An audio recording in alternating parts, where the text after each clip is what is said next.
परम सौभाग्य का विषय है कि आज रामपुरा फूल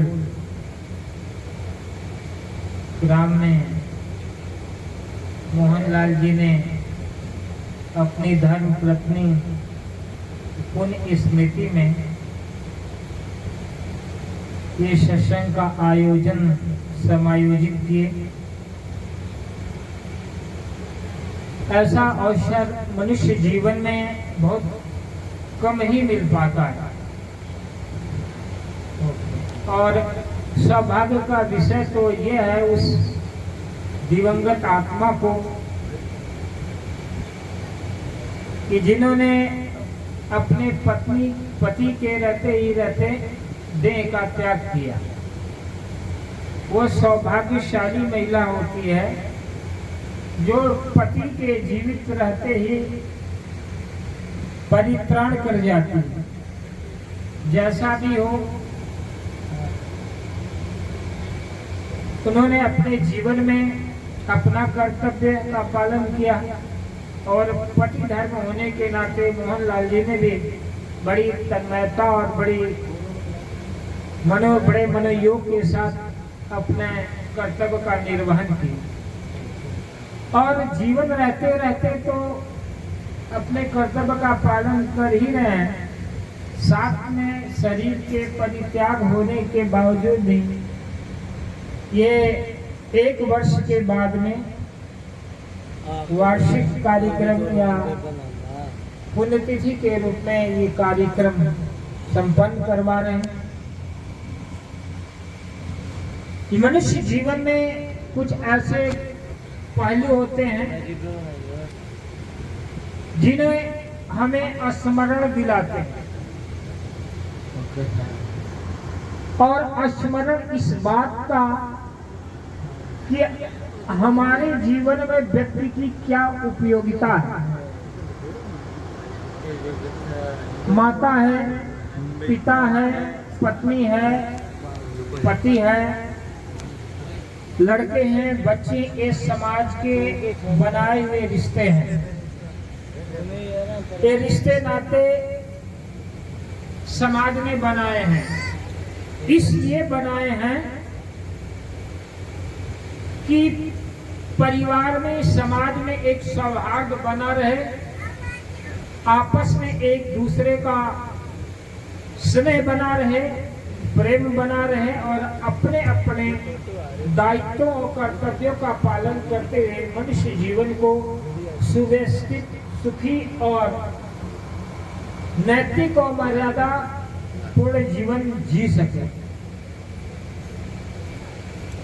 जीवन हर व्यक्ति का है और हर व्यक्ति स्वतंत्र है अपने जीवन को जीने के लिए, पर यहाँ पर कुछ ऐसी बातें अगर अपने जीवन में आत्मसात करते हैं तो मेरा ये विश्वास है कि वास्तव में आप अपने माता, अपने पिता, अपने जीवन के जो भी महत्वपूर्ण संबंध हैं, रिश्ते हैं, उस रिश्ते को जितना हो सके मधुर, मैत्रीपूर्ण, मर्यादापूर्ण बनाकर जीना सीखिए। कबीर साहब ने मनुष्य जीवन की चिर स्मरणीय पहलुओं को मनुष्य की तरफ इशारा किया। आप कहाँ जीवन जी रहे हैं? अनंतों जन्म की जीवन की यात्रा है। आप यहाँ पर बैठे हैं तो आप कहीं से चल करके आए हैं और यदि कहीं से चल करके आए हैं तो यहाँ पर बैठे हैं तो यहाँ से उठेंगे और फिर कहीं जाएंगे। उसी तरह से मनुष्य जीवन यदि हम पाए हैं तो यह सिद्ध है कि हम कहीं हमारी जो चेतना कहीं ना कहीं थी, तभी आज हमें शरीर धारण करके मनुष्य जीवन में आए। मनुष्य जीवन की उपयोगिता इस बात की नहीं है कि हम मनुष्य जीवन पा लिए हैं और हम धनवान हो जाए, बलवान हो जाए, बड़े पद पर चले जाए। मनुष्य जीवन की सार्थकता, उपयोगिता इस बात की है कि आप मनुष्य जीवन को कितना समझदारी से जी रहे हैं। यदि आप अपने जीवन को समझदारी पूर्वक नहीं जी रहे हैं तो समझ लीजिए आप मनुष्य जीवन के मूल्य को खो रहे हैं। अब प्रश्न खड़ा होता है कि मनुष्य जीवन की नैतिक जिम्मेदारियां और मनुष्य जीवन में हमें करना क्या चाहिए? क्या करना चाहिए? धन कमाना चाहिए, बड़े पद पर जाना चाहिए, अपनी मन की इच्छाएं और ख्वाबों को पूरा करना चाहिए, यही जीवन का लक्ष्य है। यदि आपके जीवन का ये लक्ष्य है और ये आपकी सोच है और ये आपकी धारणा है तो बिल्कुल आप गलत हैं। धनवान सुखी नहीं है। क्यों भाई? और एक गरीब है, दीनहीन है, दरिद्र है, भिखारी है, वो भी सुखी नहीं है। ये मैं अपने तरफ से नहीं कह रहा हूं, समाज के लोगों के अनुभव को देख करके कह रहा हूं। एक धनवान भी सुखी नहीं है, एक निर्धन गरीब भी नहीं सुखी नहीं है, एक बड़े पद पर बैठा हुआ व्यक्ति भी सुखी नहीं है, एक बड़ा व्यापारी भी सुखी नहीं है। तो आखिर सुखी कौन है? सुख की, शांति की, आनंद की क्या प्रामाणिक परिभाषा होती है? आपकी जीवन की प्रामाणिकता किस बात की है? आप सुख को प्राप्त करने के लिए मंदिरों में, मस्जिदों में, गुरुद्वारे में भगवान की भक्ति करते हैं कि भगवान प्रसन्न हो जाए, गुरु महाराज प्रसन्न हो जाए और हमारा सारा काम बन जाए, हम सुखी हो जाए। इतना शॉर्टकट सौदा अगर कोई गुरु देता हो या कोई मंदिर में बैठा हुआ भगवान देता तो ये बहुत सस्ता सौदा। अगर मंदिर में जाने से आदमी सुखी हो जाता तो मंदिर इतने लोग जाते, सुखी हो जाना चाहिए, कम से कम 1/4 आबादी तो सुखी होना चाहिए। यदि चर्च में प्रार्थना करने से अगर हम आनंदित हो सकते हैं, सुखी हो सकते हैं, तो इतने सारे पादरी चर्च में इबादत कर रहे हैं, प्रार्थनाएं हो रहे हैं, इतने गुरुद्वारे में भीड़ लगी है, फिर भी आदमी समझता क्यों नहीं है? मंदिर में भी जा रहे हैं, मस्जिद में भी इबादत हो रही है, गुरुद्वारे में हो रही है, चर्च में, जहां जहां पर भी धर्म के अड्डे हैं वहां सारे काम चल रहे हैं, बड़े जोर से चल रहे हैं। लेकिन वहां पर जाने वाले लोग भी सुखी नहीं देखे जा रहे हैं। ये जीवन में भूल क्यों हो रही है? क्या आपने अपने जीवन में देखा है कि जो मंदिर में जाता है या मस्जिद में जाता है और नमाज गुजार करके आता है तो फिर बड़े सुखी हो जाता है? इतना बकरा मुर्गी क्यों काट रहे हैं भाई? सुखी आदमी तो बकरा मुर्गी नहीं काटेगा, या तो बकरा मुर्गी काट रहे हैं। आज का तो माहौल है कि आदमी को काटने में भी जरा संकोच नहीं कर रहे हैं। इतना मनुष्य निरंकुश हो चुका है, इतना आताताई हो गया है, इतना दर्द बेदर्दी हो गया है कि वो इंसान के दर्द को खुद ही नहीं पहचान रहे, जानवर के दर्द को कैसे समझे? क्या आपकी माता दुखी है, आपका पिता दुखी है, आपका बेटा दुखी है, आपकी पत्नी दुखी है, तो आप उसके दुख से कितना अपने आप में संवेदना पैदा कर रहे हैं? आप कितना सीरियस होते हैं? आपका एक पत्नी है घर में 24 घंटा काम, 24 घंटे में 18 घंटा काम करती है। जब वो बीमार पड़ती है तो आप उसकी बीमारी में कितना केयरफुल हो, कितना केयर कर रहे हैं, उसका ख्याल रख रहे हैं, क्या उसके जीवन में कितना सीरियस हो रहे हैं? अगर आप अपने परिवार के किसी सदस्य की बीमारी से या उसके दुख से अगर आप ज्यादा सेंसिटिव हैं, संवेदनशील हैं, तो समझ लीजिए आप अपने रिश्ते के वैल्यू को समझते हैं, अपने रिश्ते की कीमत को समझते हैं।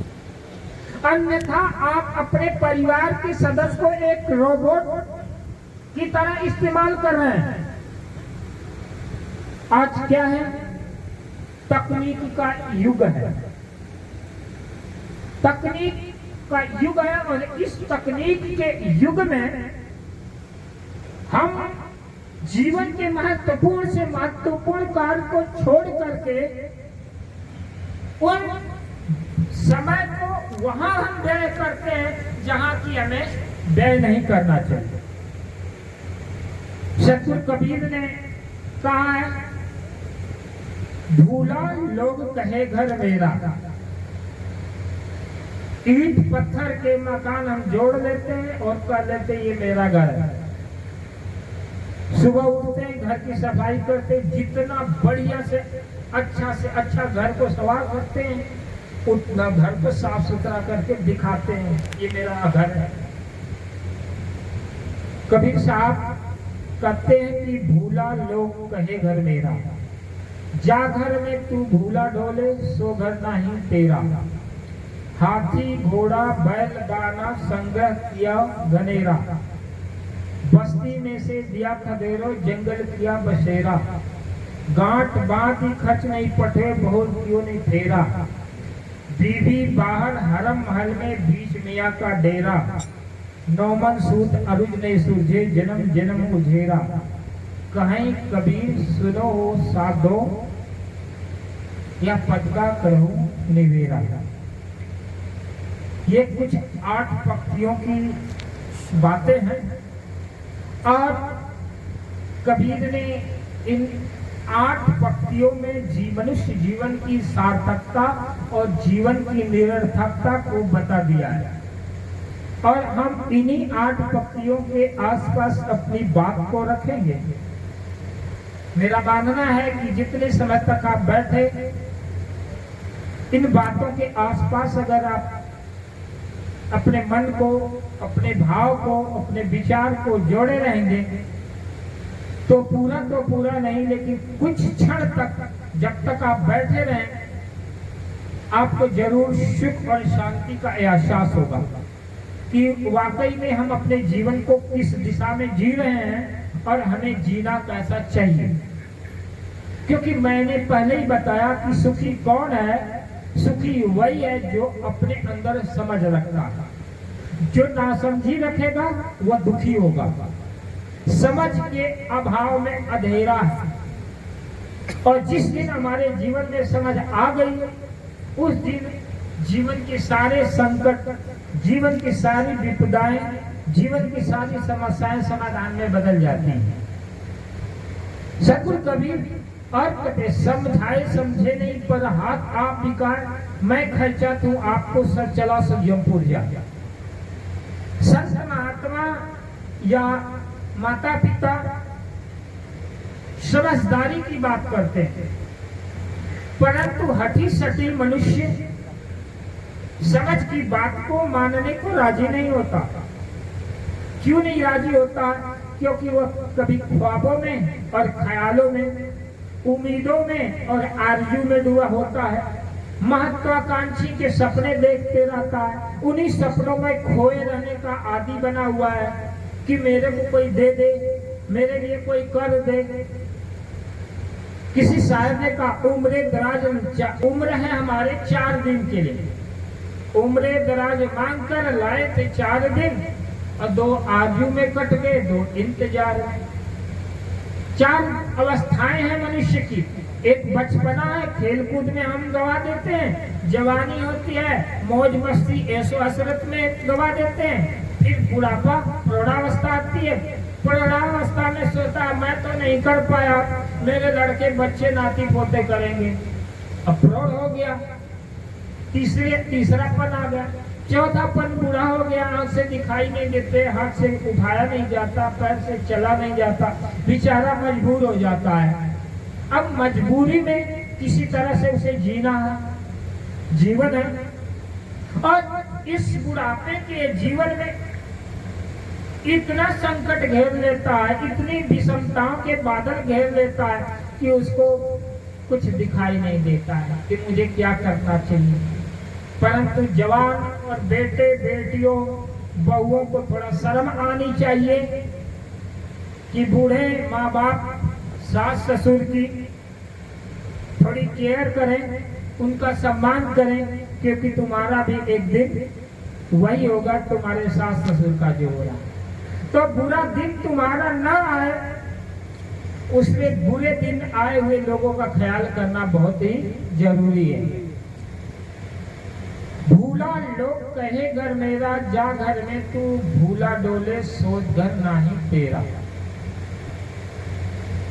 अब इस संसार में सारा झगड़ा रगड़ा भूल का है।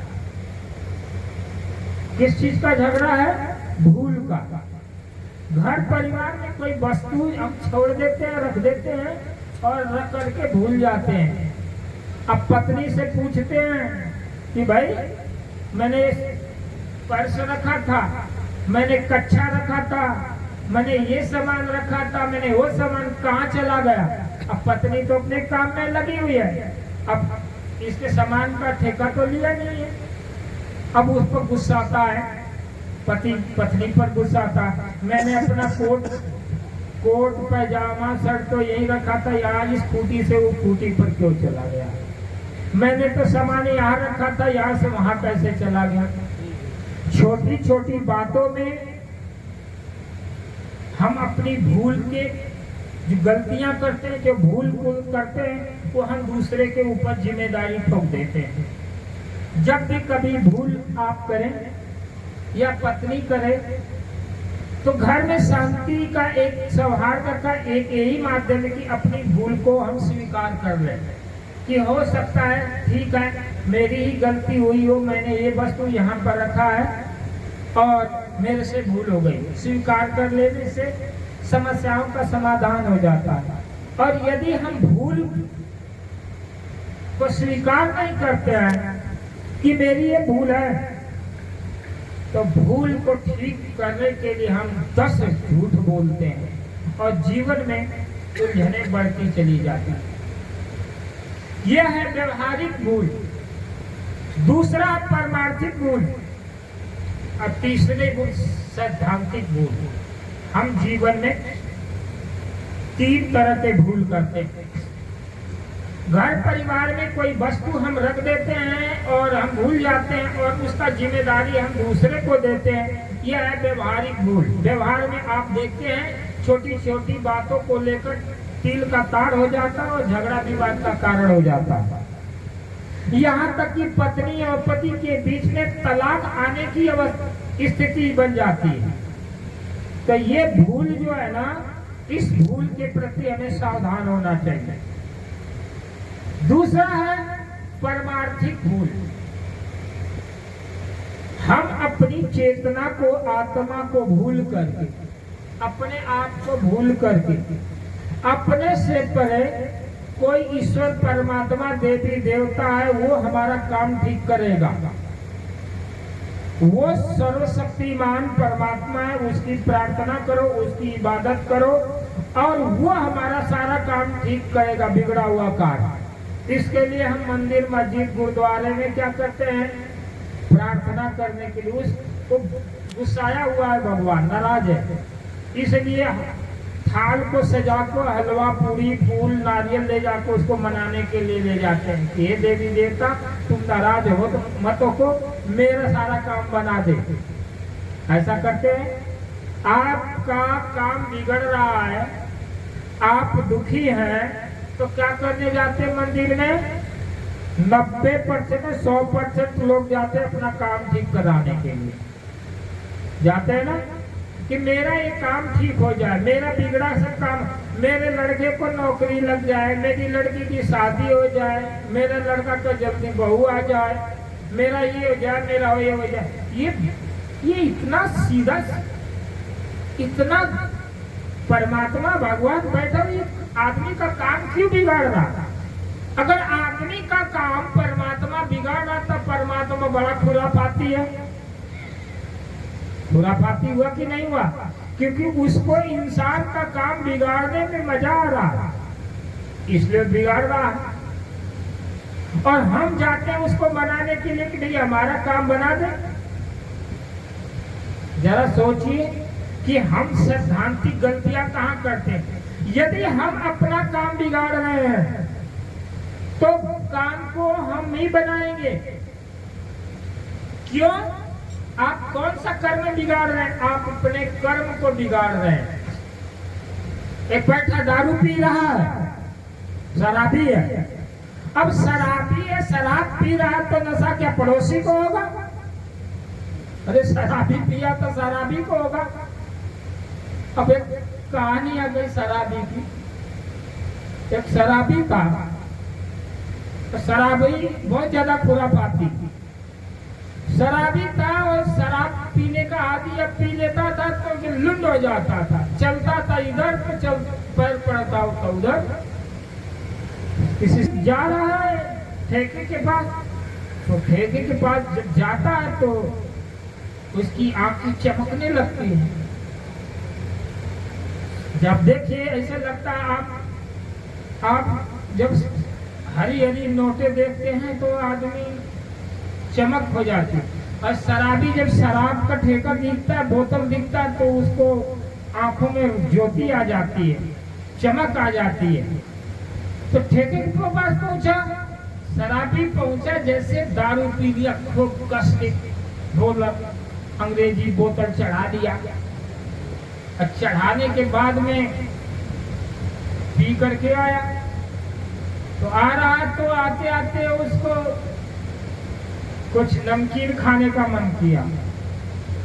नमकीन खाने का मन किया तो हलवाई की दुकान थी, और हलवाई की दुकान थी तो क्या हुआ, अपने जेब से निकाला 20 रुपया मोदी छाप, 20 के नोट दिया, बोला मेरे को पकोड़े दे दो। 20 रुपया का नोट रखा और दोने में 20 रुपया का पकौड़ा जो तल करके तौल करके दे दिया शराबी को।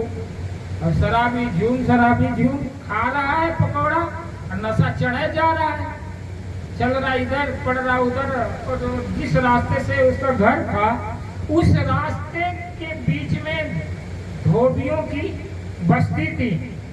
धोबी होते ना जो कपड़ा पड़ा धोते, तो अपने दरवाजे के सामने गधे को बांध रखे थे। और गधे क्या कर रखे थे? लीद कर रखे थे। लीद समझते? गोल गोल लीड किए थे। और वो गधे से लड़खड़ा करके गिर पड़ा। तो जब शराबी तो गिरेगा ना, गधे से लड़ाएगा, शेर से तो लड़खड़ाएगा नहीं, टकराए गधे से। और जितने शराबी है सुअर से और गधे से टकराते हैं, कभी शेर से और हाथी से नहीं टकराएंगे। जितने शराबी गधे से और सुअर से टकराएंगे और नाली में जाके गिरेंगे। अब टकराया गधे से तो जो पकौड़े थे वो तो गधे खा गए। और नशे में ऐसे झूमते झूमते वो जो दोने में जो लीद पड़ी हुई थी गोबर, उसको लेकर के दोने में रख करके गाली देता है। किसको गाली देता है? हलवाई को। बोला साले हलवाई हरामखोर हो चुके हैं, इतना बेईमान हो चुके हैं कि पैसा लेते हैं कड़ी कड़ी, एकदम नगद नगद, और न मिर्ची डालते हैं, न मसाला डालते हैं, न कुछ डालते हैं। इसमें कुछ फीका फीका लग रहा है। क्या फीका फीका लग रहा है? खाया जा रहा लीद, गोबर खाया जा रहा है।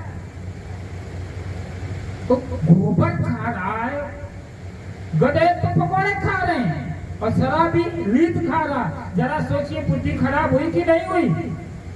अब यहाँ पर समझाया, माँ समझा रहे, बाप समझा रहे, और बाहर के लोग समझा नहीं शराब खराब है। सब शराबी जानते हैं कि शराब खराब है, फिर भी पी रहे हैं। जितने नशे हैं, जितने ऐब हैं, वो सभी खराब है। फिर भी पिए जा रहे हैं, फिर भी पिए जा रहे हैं। एक शराबी और था, तो शराब पी करके घर पर आ रहा था और नशे में आकर के लड़खड़ा कर गिर गया नाली में। जब नाली में गिर गया तो वहां सुअर लेटी हुई थी। सुअर कहाँ होती है? गंदे नाले में लपटी थी। तो बोल रहा, अरे मोनू की मम्मी, तुम्हारी चोटी अभी छोटी है। मोनू की मम्मी, तेरी चोटी छोटी है। अब सुअर की पूंछ को, सुअर कहाँ है? सुअर कहाँ है? नाले में, गंदे नाले में पड़ी हुई है, गुलाटी मार रही है। और ये भी शराबी अब जा करके नाले में सुअर की पूंछ को पकड़ा हुआ और सलाह बोला, मोनू की मम्मी, तेरी चोटी तो छोटी है। ऐसे है शराबियों की दुर्दशा। अब इनको जो दिखना चाहिए तो दिखता नहीं है। तो कबीर साहब कहते हैं, पहला तो नशा ये उतारा, भूला लोग कहे घर मेरा, जा घर में तू भूला डोले, सो घर नहीं तेरा। तो ये पहले तो शराबी है, उनको अपने जीवन का पता नहीं है, उनके खाने पीने का पता नहीं है। अब पता नहीं शराबी को क्या मिलता है। दूसरी भूल है परमार्थिक, ईश्वर परमात्मा देवी देवता की इबादत प्रार्थना करने जा रहे हैं और अपने कर्म का सुधार नहीं कर रहे हैं। क्या मूल बात तो कर्म की गड़बड़ी। कबीर साहब ने कहा, आपन कर्म न मेटो जाए। अरे भाई, तू जो शराब पी रहे हो तो नशा तो तेरे को होगा, खेत तो तेरा बिकेगा, किडनी लीवर तो तेरी गलेगी, अंत में मरघट पर तू जल्दी जाओगे और साथ साथ परेशान होगा पूरा कुनबा, पूरा कुल खानदान बर्बाद होगा। इज्जत जाएगी, आबरू जाएगा, मान जाएगा, सम्मान जाएगा, है ये सब कुछ चला जाएगा। फिर भी मनुष्य जीवन पाने के बाद में ये नालायक लोग समझते क्यों नहीं? उसी बात को कबीर साहब समझाए, समझे नहीं। पर हाथ आप भी का ये नशे के मन के भुलावे में पड़कर नशा करता है, हिंसा करता है। जब शराबी शराब पिएगा तो और दुर्व्यसन में जाएगा। तो सबसे अच्छा जीवन जीना है तो पहला काम है, जितने व्यसन है, शराब पीना, जुआ खेलना, सुरती तमाकू खाना, पान गुटखा खाना, ये जितने चीजें हैं जो घोड़े बकरी भेड़ गधा सुअर नहीं खा सकते, वो आदमी खा रहा है। आप प्रमाणिकता कि जो सुअर गधा घोड़ा बकरी नहीं खाए उसको आदमी को भी छोड़ देना चाहिए। इसका मतलब कि मनुष्य से कहीं ज्यादा समझदार जानवर है, क्योंकि जानवर को पता है कि खाने की चीज क्या है। नहीं तो गोबर अपनी लीद गधा नहीं खा जाता, उसका पकौड़ा क्यों खा जाता? तो सोचता है कि ये लीद खाने की चीज नहीं है, फिर ये खाया जा रहा है। बकरा मुर्गी को काट काट के खा जा रहे हम। अब जरा सोचिए कि आप जिस बकरा बकरी के बच्चे को अंडा को खा रहे हो, अब तेरे बेटा बेटी को काट करके कोई खाए तो क्यों रोदन मचाते हो? बाजार में बकरा मुर्गी काटा जा रहा है, घर में आकर के तुम क्या करते हो? बनाकर मसाला में मिर्च में लपेट कर बड़े प्यार से खाते हो, बोलते पार्टी है, पार्टी देते हैं। अब जरा सोचो, आप सोचते हो कि हमारे घर में क्यों बरकत नहीं आती, हमारे घर में कलेश क्यों होता? अरे मुर्दे को तो मरघट में अंत्येष्टि करते हैं, लेकिन घर में आप क्या करते हैं? मरे हुए जानवरों को ला करके काट कर बुटली बुटली काट करके खाते हो। तो उस जीवात्मा की जो तड़प है, उसकी रूह है, उससे नकारात्मक ऊर्जा तुम्हारे घर में वास करती। लोग कहते हैं भूत है, घर में भूत आ जाता है। भूत क्यों आ जाता है? बकरा मुर्गा काट काट के खाओगे तो क्या करेगा? देवता आएगा। जिस घर में धार्मिक कृत्य नहीं होते, अर्थात जिस घर में ध्यानी नहीं, योगी नहीं, संत नहीं, जहाँ सद्भाव नहीं, सद्विचार नहीं, वहां पर नकारात्मक ऊर्जा वास करती है। इसलिए घर परिवार में साफ सफाई करने के बाद कुछ धार्मिक कृत्य करने चाहिए, सद्विचार के कर्म करने चाहिए। तो दूसरा कि अगर आप सुखी होना चाहते हैं तो सबसे पहला काम है कि आप अपने कर्म का सुधार कीजिए, बगैर मंदिर मस्जिद गुरुद्वारे के जाए बगैर। अगर आप अपने कर्म को सुधार करते हैं तो आप का घर ही मंदिर मस्जिद गुरुद्वारा बन जाएगा। तो पहला प्रमाण यह है कि कर्मों का सुधार करना। मैंने सुना है, एक बार की बात है, एक नौजवान था, लड़का, मध्यम वर्गीय समाज का एक परिवार था।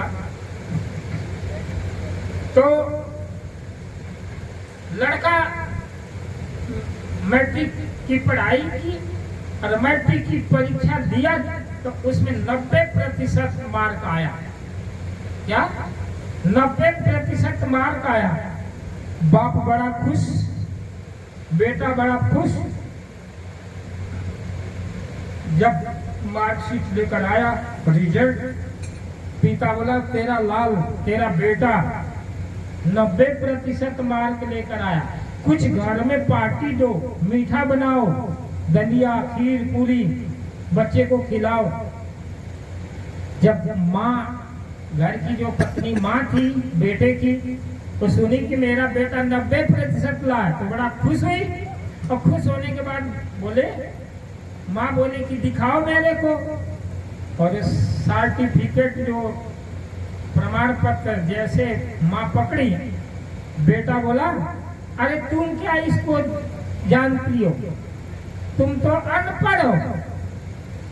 माँ को लड़का क्या बोला कि तुम मार्क्स कितना आया तुम क्या देखोगी, तुम तो अनपढ़ है, तुम तो पढ़ी लिखी नहीं हो।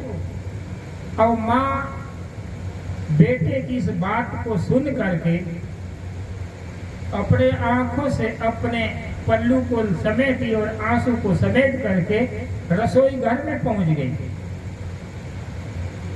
रसोई घर में पहुंच गई और कुछ खाने पीने के लिए जैसा कि पति बोला था वो इंतजाम करने लगी। थोड़ी देर में बात को काटते हुए उसका जो पति था, लड़के का बाप, उसने बोला हाँ ठीक है, तुम बात सही करते हो, ये जो तेरी माँ है ना वो अनपढ़ है।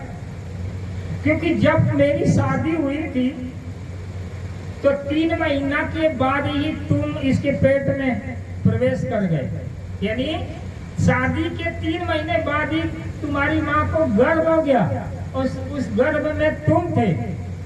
और मैं तेरी माँ से ये बोला कि अभी तो शादी हुए हमें 3 महीने हुए, इसको अबॉर्शन करवा दो, कहीं बाहर चलेंगे घूमे घामेंगे, फिर नेक्स्ट टाइम में देखेंगे बच्चा करने के लिए।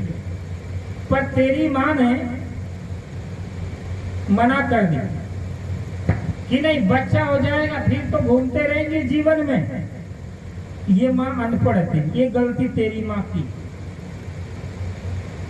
फिर बोला दूसरी तेरी माँ गलती है कि तब जब तुम बीमार होते थे, बीमार पड़ते थे तो रात भर जाग करके सोने का इंतजार करती थी, समय से दवा देती थी। तुम नहीं भी खाते थे तो तुमको बड़े प्यार से मना करके बहाना बना बना कर बड़े प्यार से दवा खिलाती थी। और जब देर रात हो जाती, जब तक तुमको नींद नहीं आती तब तक तेरी माँ सोती नहीं थी। और सुबह 4 बजे ही उठ करके घर के काम में लग जाती थी, क्योंकि तेरी माँ अशिक्षित है, अनपढ़ है। जब तुम थोड़ा बड़ा हुए और पढ़ने जाने लगे तो तेरी माँ 4 बजे उठ करके तेरे लिए टिफिन बनाती थी, खाना पीना बना करके नियत समय पर स्कूल जाने के लिए भेजती थी, क्योंकि तेरी माँ अनपढ़ थी। जब थोड़ा तुम कुछ बड़े हुए तो तेरे शौक को पूरा करने के लिए तेरी माँ मेरे से लड़ाई करती थी कि अपने खाने पीने के लिए, पहनने के लिए नहीं, लेकिन तेरे लिए ब्रांडेड कपड़े, ब्रांडेड जूते चप्पल मेरे से लड़ाई कर करके तुमको दिलवाती थी। अपने लिए तो एक साड़ी साल भर चलाती थी, लेकिन तुम्हारे लिए कपड़े ब्रांडेड खरीदवाती थी, क्योंकि तेरी माँ अनपढ़ थी। जब तुम और कुछ बड़े हुए तो तुम्हारे लिए और चीजों का तेरी माँ ख्याल करती थी। वकालत, कभी तुम गलती करते थे, लड़ाई झगड़ा डांट लगाता था, तो तुम्हारे पक्ष में तेरी माँ मेरे से लड़ने लगती थी, क्योंकि तेरी माँ अनपढ़ है। जैसे बाप ने ये बातें बोलना शुरू किया, उस लड़के की रूह कांपने लगी, अपने गलती का एहसास करने लगा। काश मैंने माँ के साथ ऐसा दुर्व्यवहार के शब्द क्यों बोले, क्योंकि माँ ने हमारे लिए जो किया है और हम अपनी माँ के लिए क्या कर रहे हैं। आज के युवा अपने माँ बाप के लिए क्या कर रहे हैं?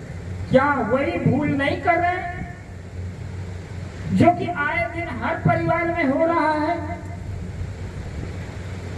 वो लड़का जो है आंखों में आंसू ला दिया और अपने माँ से और पिता से अपने भूल का एहसास करके क्षमा मांगा और अपनी माँ के चरणों में जाकर गिर पड़ा कि मेरी माँ मेरी जिंदगी का सबसे बड़ा भूल है और मेरे पिता इसका सबक हमको दिए, और मैं ऐसा शब्द आइंदा कभी भी नहीं बोलूंगा, क्योंकि तुम ही मेरे लिए डॉक्टर है। एक माँ के अंदर एक डॉक्टर छिपा है, एक माँ के अंदर एक शिक्षक छिपा, एक टीचर छिपा है, और एक माँ के अंदर एक वकील छिपा हुआ है। उसने बोला कि माँ के अंदर, हे माता, मैं तेरे अंदर डॉक्टर, वकील, शिक्षक, मास्टर और अन्य प्रकार के जो भी चीजें हैं मैं देख रहा हूं। क्या इतनी सारी जिम्मेदारियां हमारे घर में जो माताएं हैं, बहनें हैं, अपने दायित्वों का निर्वहन करते हैं, तो क्या हमारे लड़के, हमारे पति, हमारे जो पुरुष प्रधान है, देश में रहने वाले पुरुष हैं, अपने घर परिवार की माताओं बहनों का इस तरह से सम्मान इज्जत करते हैं? अगर ऐसा नहीं करते हैं तो वो पुरुष आज सुधार कर लेंगे, क्योंकि घर का सदस्य इतना मूल्यवान, इतना प्रमाणिक, इतना है कि उसकी अनुपस्थिति हमारे जीवन का एक बहुत महत्वपूर्ण पहलू को कमजोर कर देता है। तो दूसरी भूल हम करते हैं। तीसरी भूल हम क्या करते हैं? परमार्थिक भूल क्या करते हैं? हम अपने कल्याण की कामना के लिए, मुक्ति के लिए, शांति के लिए हम प्रार्थनाएं करते हैं, भगवान को मनाते हैं, क्योंकि आपका दुख का बीज आपने बोया है तो आप अपने दुख के बीज ही काटेंगे। यदि आप सुख के बीज बोए होंगे तो आप सुख के ही बीज काटेंगे, फल काटेंगे। इसलिए मनुष्य को क्या चाहिए? अपने भूल का सुधार, पहला काम। दूसरा काम करना चाहिए कि अपने जीवन में व्यवहारिक सच्चाई, ईमानदारी। तीसरा है हमें अपने खान पान का सुधार करना चाहिए, क्योंकि अगर आप अपने जीवन में खान पान का सुधार नहीं करेंगे तो आपकी बुद्धि ठीक नहीं होगी।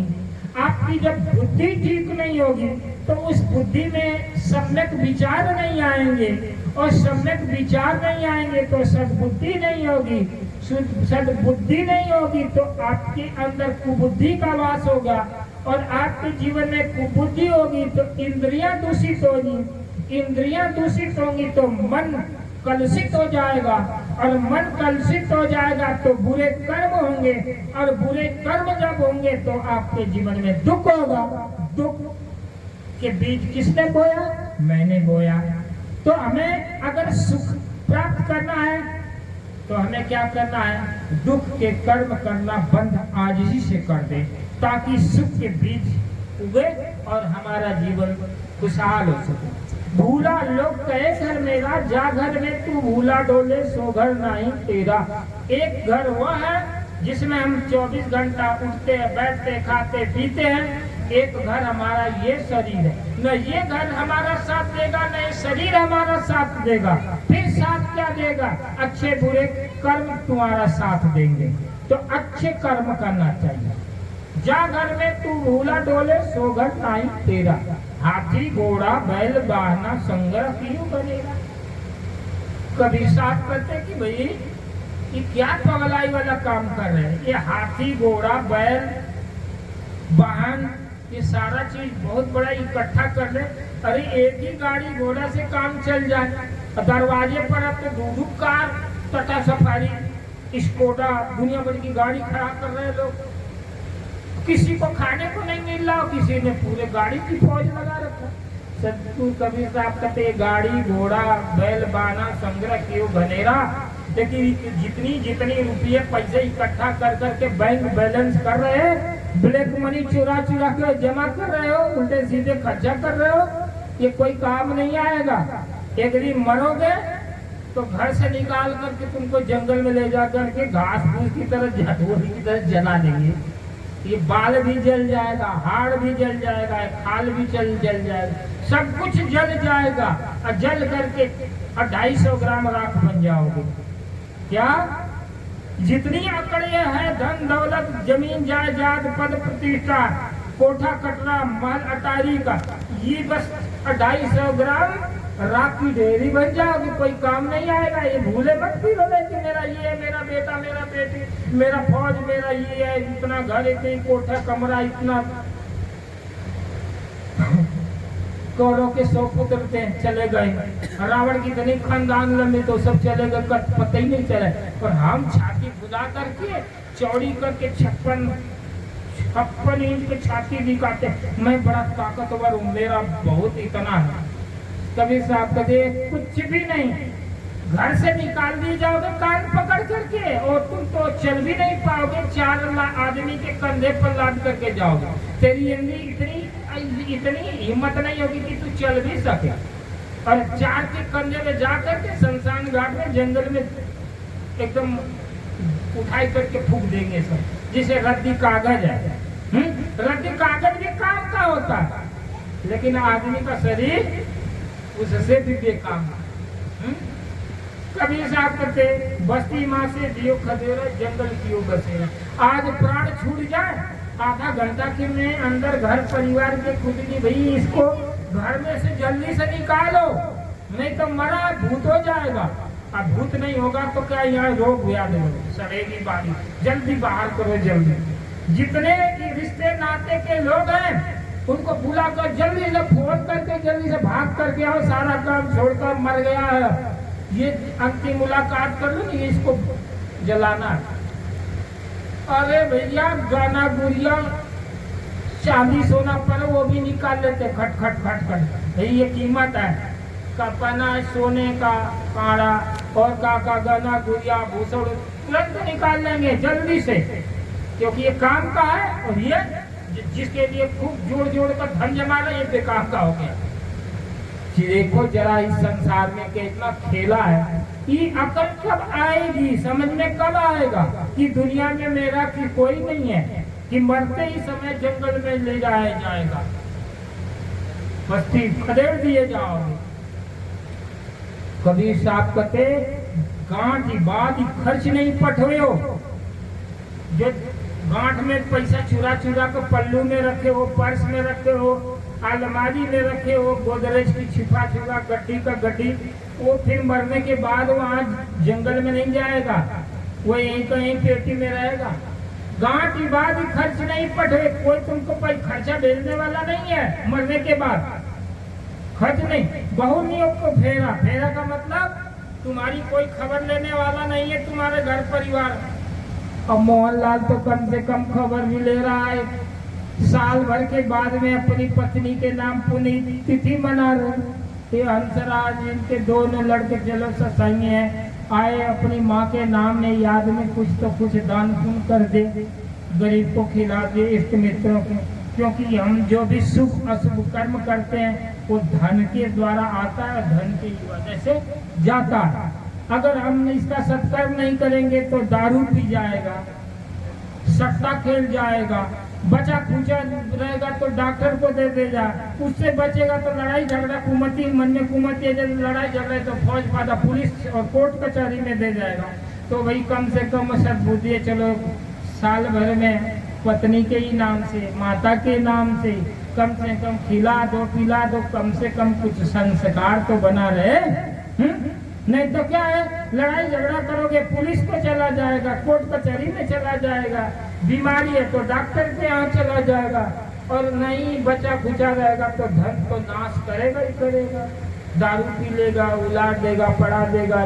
तो धन की 3 गतियां हैं, या तो दान करो, या तो उसका उपभोग करो, नहीं तो नाश हो जाएगा। धन की 3 गतियां, या तो उसका उपयोग करो या दान करो, और नहीं तो उसका नाश हो जाएगा।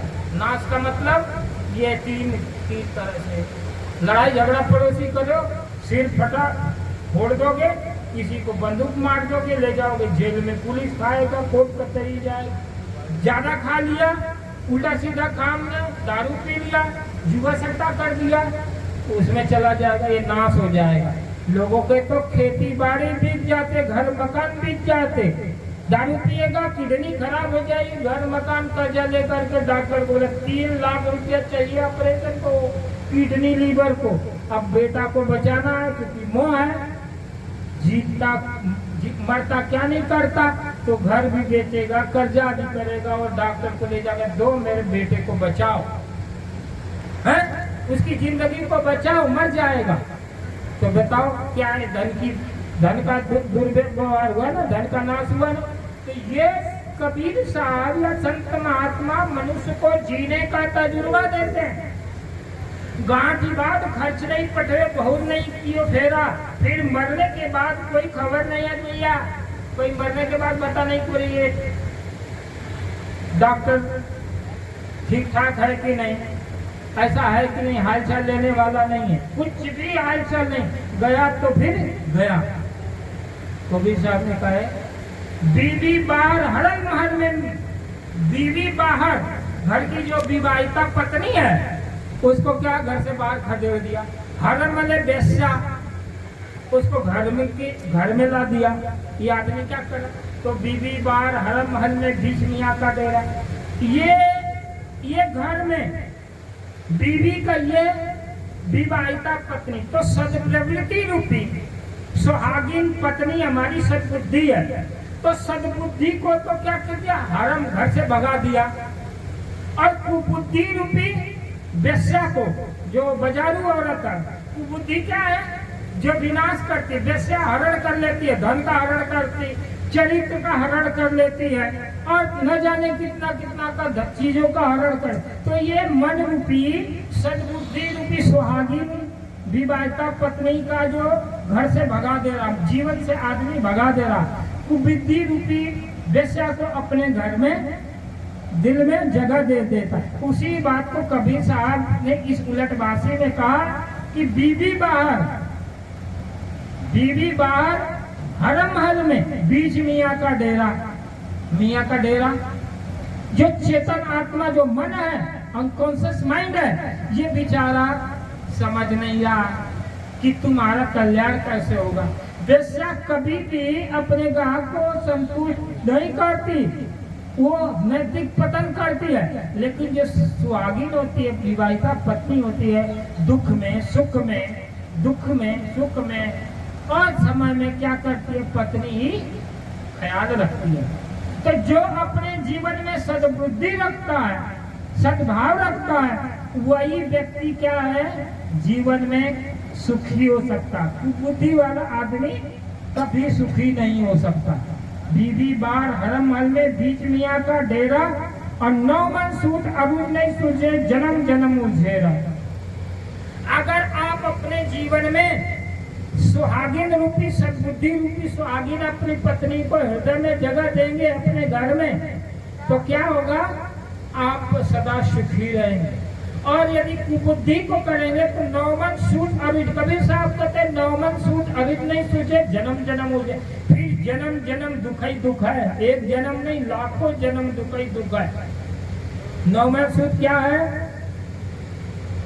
5 कर्मेंद्री और मन चित्त बुद्धि अहंकार। तो नौमन सूत है मन चित्त बुद्धि अहंकार, और 5 जो है विषय है, शब्द का, कान का, रूप का, त्वचा का। ये जो 5 विषयों की आसक्ति है, और 5 विषयों की आसक्ति है शब्द रस रूप रस गंध और मन चित्त बुद्धि अहंकार। ये 9 मनसूत है।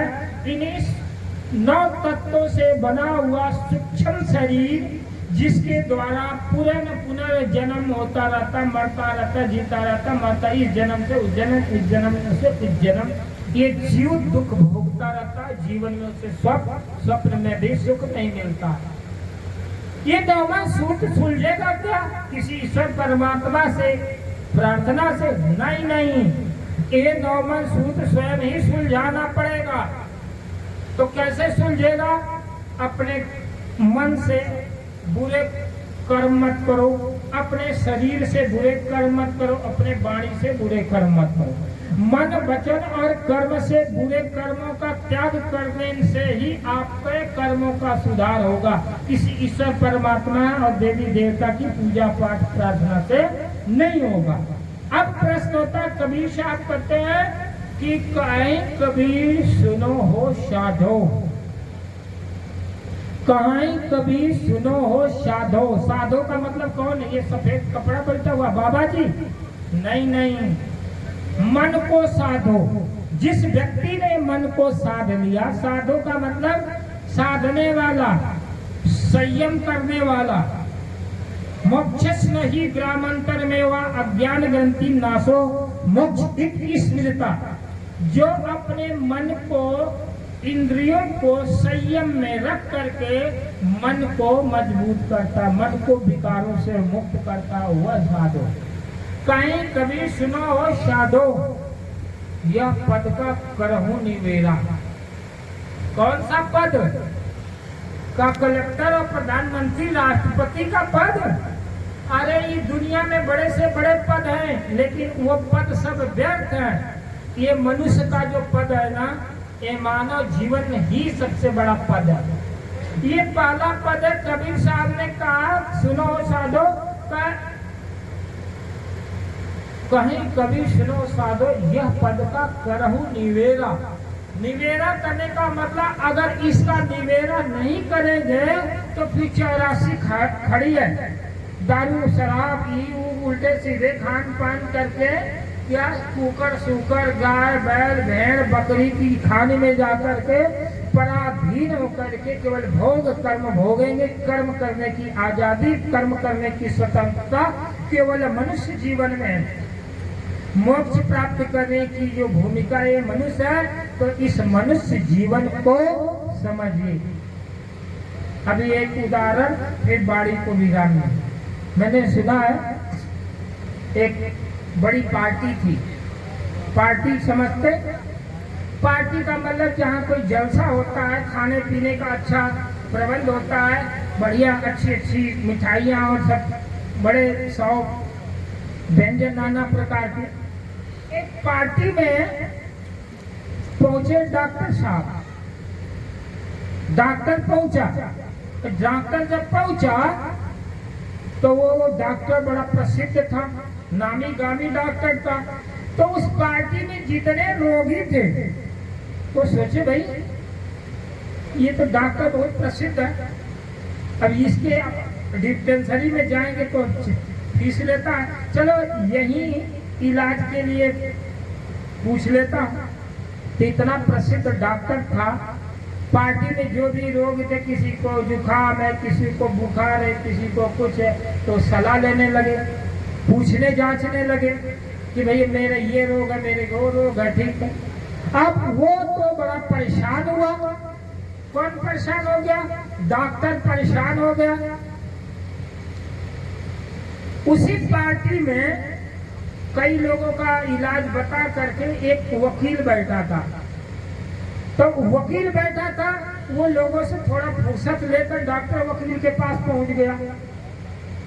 वकील के पास जब पहुंचा तो वो डॉक्टर ने वकील से पूछा कि भाई वकील साहब, ये मुफ्त में इलाज करने, सलाह लेने के लिए आप कोई आता है तो आप क्या करते हैं? आपके पास भी लोग कुछ मुफ्त सलाह लेने के लिए आते हैं क्या? तो इसने बोला कि हाँ, मेरे पास भी मुफ्त में इलाज सलाह लेने के लिए आते हैं। तो जब मुफ्त में सलाह लेने आते हैं तो आप करते क्या हो?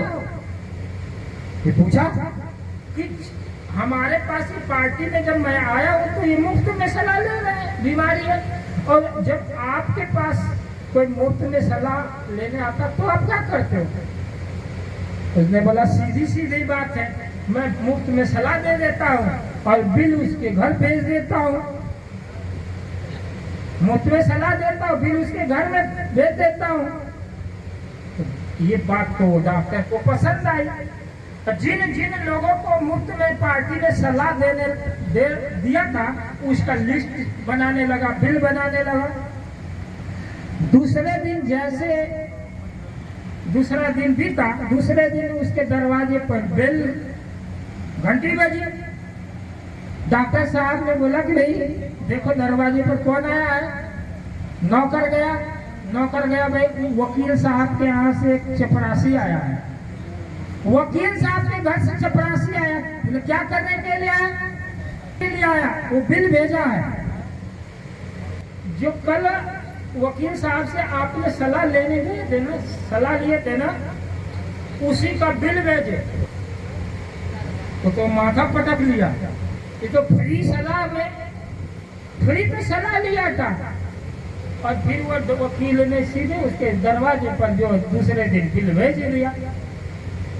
और बड़ा चक्कर आया कि ये तो बड़ा तेज वकील है। इस संसार में ये जो मन है ना, ये बड़ा वकालत करता है। ये मन जरा सा भी शांत नहीं है। सत्संग में बैठा है, उधेड़ बुन कर रहा है, मेरा घर है, मेरा सोने का घर, मेरा कल का योजना बनाएगा। इतना दगाबाज मन है। ये दगाबाजी अगर कोई सीखा है ना संसार में, तो अपने दोस्त मित्र से नहीं, आदमी अपने मन से दगाबाजी सीखे। दगाबाज दूना नवे, वो चीता चोर कमान, अपने स्वार्थ कारण हरे और के प्राण। तो ये मन दगाबाज है। और हर आदमी जो भी गलत किसी व्यक्ति के साथ कर रहा है, वो मन के मुराद, अपनी मन के स्वार्थी मन के वजह से। और इस स्वार्थी मन को अगर बस में नहीं किया तो पता न कौन से नरक में ले जाकर मन डुबा देता है। कल्पना नहीं कर सकता, सोच नहीं कर सकता, विचार भी नहीं कर सकता। इसलिए मन के बहकावे में मत आइए। मन को संयत रखिए, मन को शांत रखिए। मन को शांत रखने के लिए खान पान का सुधार रखिए, वाणी व्यवहार का सुधार किए, अच्छी संगत में रखिए, अच्छे सदग्रंथों का अध्ययन कीजिए, समय समय पर सत्संग में जाइए, अच्छे संत महात्माओं के सत्संग का अपने जीवन में आचरण कीजिए, माता पिता गुरुजनों का सम्मान कीजिए। फिर क्या कीजिए? सबके प्रति प्रेम भाव रखिए और निर्वैरी रहिए। कोई व्यक्ति अगर कोई भूल कर देता, गलती करता, उसको क्षमा करना सीखिए। दयावान बनिए, करुणावान बनिए। जीवों पर दया कर दो, जीवों पर करुणा रखो। बकरा मुर्गी को काट करके अपने पेट को कभी रिश्तान मत बनाओ, क्योंकि आज पेट काट के बकरा मुर्गी को खाओगे तो तुमको भी एक दिन वो बदला लेना पड़ेगा, तुम्हारी को भी कसाई काटेगा। इसलिए अपने कर्मों का सुधार करने के लिए खान पान वाणी का सुधार करो, नहीं तो 84 नरक पड़ा है। जो आप करोगे आपके पास आएगा। कोई ईश्वर परमात्मा आपका सुधार नहीं करेगा, सुधार करना पड़ेगा आपको। आप अपने जीवन में आग लगाओगे, आप ही जलोगे, आप ही मरोगे। अपने जीवन में शांति लेना, शांति पाना है तो क्या करना है? क्या करना है? अपना सुधार करना। अगर अपना सुधार नहीं किए तो फिर क्या होगा? 84 खड़ा है, दुख है, बचपना दुख, जवानी दुख, बुढ़ापा दुख और मरने के बाद गर्भदाह दुख। ये दुख ही दुख है। तो दुख से कैसे बचेंगे? ये सारी बातें बता दिए। आप मर्जी, आप दुखी हो, आप सुखी हो, कोई ईश्वर परमात्मा आज तक किसी को कुछ सुख नहीं दिया। सुख कोई वस्तु नहीं है कि उठा कर दे दिया जाए, या सुख ऐसी कोई वस्तु नहीं कि बाजार से खरीद लिया जाए। वो सुख आपकी आत्मिक है। जब आप आंतरिक जगत यात्रा में निकलेंगे, जीवन की आंतरिक सुख यात्रा में निकलेंगे, विकारों का परित्याग करें, आपके जीवन में सुख शांति स्वतः आएगी। आपका अंतरात्मा, आपका मन, आपके विचार, आपकी इंद्रियां जितने निर्मल, उज्जवल और निर्भय, निर्विचार और निर्विकार होंगी, आपके जीवन में सुख शांति आना शुरू हो जाएगी। और दुख और सुख आपके कर्मों का परिणाम है। आप सुखी होना चाहते तो वही जैसा कर्म कीजिए, दुखी होना चाहिए तो बुरे कर्म कीजिए। कर्म तुम्हारे अच्छे हैं तो किस्मत तुम्हारी दासी है, धर्म तुम्हारे अच्छे हैं तो घर में ही मथुरा काशी है। कर्म धर्म दोनों अच्छे हैं तो जीवन तुम्हारा अविनाशी है, और दोनों पास नहीं तो गले में दुख की फांसी है। आप चाहो तो अपने घर को काशी मथुरा बना लो, आप चाहो तो अपने कर्मस को सुधार करके तीर्थ व्रत कर लो, या गले में फसरी लगाकर मर जाओ, जल जाओ। आप अपना कर्म का, सतगुरु कवि ने धोबिया जल वैश नरक किया, आप ही बड़े कर्म की रसरी, आप ही घर का पासा धोबिया जल बीस मरक किया। करे कि अपने कर्म की रसरी बट करके, बुन करके गले में बजा को मर रहा है, घुट घुट मर रहा है। क्यों? देख रहे घर घर में गले में पसरी लगा लगा कर मर रहे। तो पहले तो बाद में मरते हैं, जब अति हो जाता है। पहले तो अपने कर्म की रसरी खराब कर करके बढ़ करके मर रहे, इसलिए लेगा। कबीर साहब ने परमानंद की बात किया, तो परमानंद, आत्मानंद तभी मिलेगा जब विषयानंद का त्याग करेंगे। अभी विषयों के आनंद में है, और विषयानंद त्याग करके परमानंद आ जाएगा। इसमें तो छोटी सी बात है। बुराई को तो त्याग करके जितने दुर्दर्शन त्याग कर दो, विषयानंद खत्म तो परमानंद आत्मा का आनंद आ गया। इतनी सी सादी बातें, सीधी सीधी बातें से नहीं समझ में आता। लंबी लंबी बात सुनने के आदि पड़े हुए। परमात्मा का भजन करो, तीरथ जाओ, भरत जाओ, पैर में छाले पड़ लो, गंगा जल ढाल लो, दूध गिराओ, पीने को दूध नहीं, कुपोषण का शिकार बेटा, और बाबा के धाम में जाकर के दूध गिराओ। बहुत सारी बुद्धिहीनता है, उन बुद्धिहीनता को त्यागो। ये जो शिव हैं, विष्णु हैं, देवी देवता हैं, आज हमारे बीच में नहीं, वो प्रतीक रूप में हैं। उनका जैसे कभी हमारे बीच में प्रतीक रूप में है, लेकिन उन्होंने जो आचरण किया है, कर्म किया है, उस कर्म को, उनके आदर्शों पर चलो तो आपके जीवन में शांति है। अब मैंने सुना भगवान शिव बोले भांग खाते, एक ने पूछा भांग खाते, तो भगवान बोले क्यों भांग खाए, और इतने पागल थोड़ी है। उस ध्यान की उच्चतम अवस्था पर पहुंचे हुए योगी को इन भगेड़ियों गजेड़ियों ने उनको गजेड़ी भगेड़ी किया। जितने हिंदू समाज के हैं वो अपने देवी देवताओं को बदनाम किए हैं। आज सनातन धर्म की दुआई देने वाले तीर्थ व्रत में जा करके क्या करते हैं, जो उल्टे सीधे काम करते हैं वो आप ही शर्मसार हो रहे। दूसरे आज के विधर्मी हैं, वो हमारे धर्म की अवहेलना नहीं करते जितना आप अपने धर्म की अवहेलना करते हैं, और चिल्लाते हैं कि हमारा धर्म खतरे में है। अरे शिव का मतलब तुम समझते ही?